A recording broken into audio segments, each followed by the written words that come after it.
La respiration, pour moi, c'était un fil conducteur que j'ai choisi d'approfondir dans la perception du corps pour faire mon métier de kiné, pour comprendre le corps de l'autre. L'observation était très précieuse.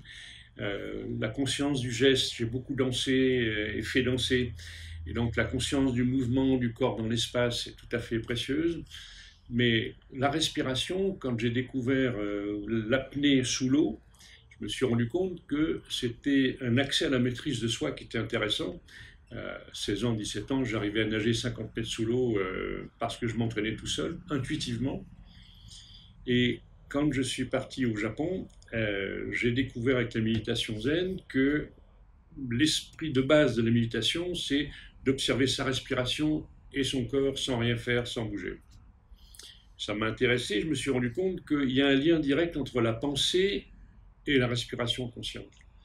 Et le but de la méditation, c'est d'arriver à arrêter l'agitation mentale pour rester dans la perception sans agitation.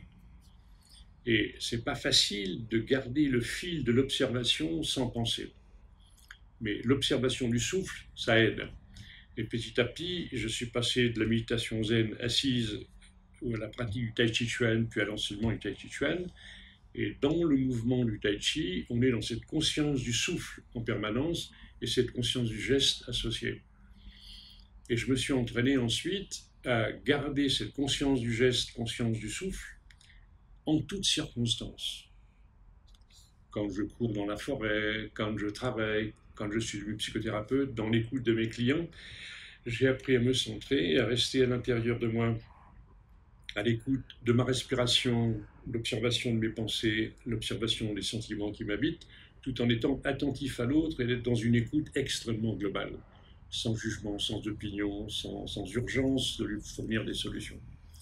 Et donc pour moi, ce travail de centrage intérieur, l'observation du souffle a été très puissante et très précieuse. Et ensuite, il y a en Inde une théorie qu'on appelle le karma yoga, qui est la méditation en action dans tout ce qu'on fait. Et ça m'a inspiré, ça me correspond bien, plutôt que d'être seulement dans le retrait du monde et la centrage sur soi, d'être présent à soi et au monde en même temps. Et c'est grâce au souffle, la conscience du souffle en permanence, que j'ai pu développer cette relation au monde, de présence au monde, présence active. Euh, pour donner un exemple, c'est pas évident, mais j'ai pu courir des marathons pendant 4 heures en observant chaque respiration, chaque geste. Et hier matin, j'avais un échange avec un médecin du sport qui a créé des méthodes d'entraînement pour l'armée. On appelle TOP, technique d'optimisation du potentiel. Il me dit, moi je fais la même chose.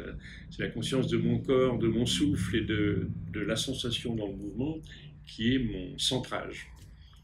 Voilà, donc c'est vraiment une voie royale et dès qu'on creuse le sujet avec la tradition indienne, du yoga et du pranayama ou des qigong, du tai chi ou des méditations, la respiration est consciente et centrale.